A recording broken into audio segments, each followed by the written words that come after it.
I'd made a vampire cry. Great. I felt like a real superhero. Harry Dresden, breaker of monsters' hearts. Jim Butcher, Stormfront, Book 1 of the Dresden Files. Vampire fiction. Now, before you immediately click away from my site, understand that there is some extremely entertaining vampire fiction out there. The most important thing is to avoid anything written by Stephenie Meyer, because I'm not really sure what her monsters are supposed to be, but they're damn sure not vampires. You can tweak the folklore a little, as we'll see shortly, but you can't just totally disregard it and say you're still writing about a vampire.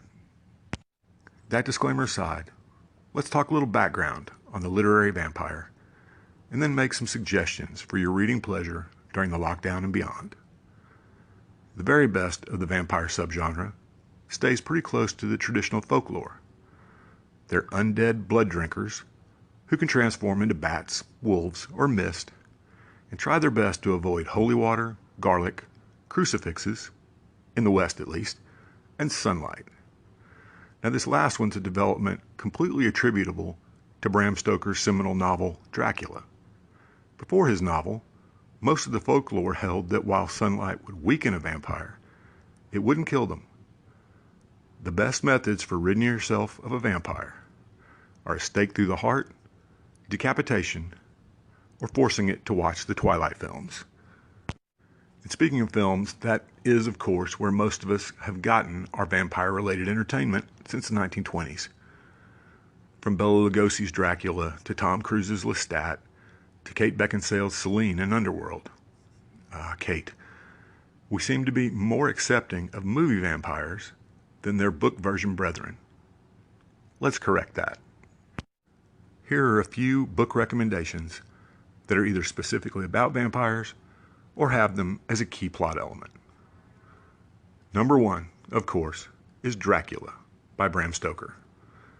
This is the one that started it all, even though the vampire appeared in fiction several times before its 1897 release. Stoker's description of the Wallachian Count has remained the blueprint for all that followed for over 120 years. Told through a series of journal entries and letters, the Gothic romance style can take a little while to get into, but it's worth the effort. Number 2, Salem's Lot by Stephen King. Maybe the best known vampire novel after Dracula, because I refuse to count Twilight, as you've seen already. Stephen King has said that this is his personal favorite of all his novels. It's certainly one of the scariest. Protagonist Ben Mears' attempt to save his hometown of Jerusalem's Lot from the plague of the vampire Kurt Barlow will terrify you and keep you turning pages at the same time. Number 3, The Historian by Elizabeth Kostova. At 642 pages in hardcover, this excellent debut novel is longer than Salem's Lot by over 180 pages, but it's worth the time. It's a slow burn of a novel with some sparkling writing, and it takes the Dracula story back to the original inspiration, Vlad the Impaler.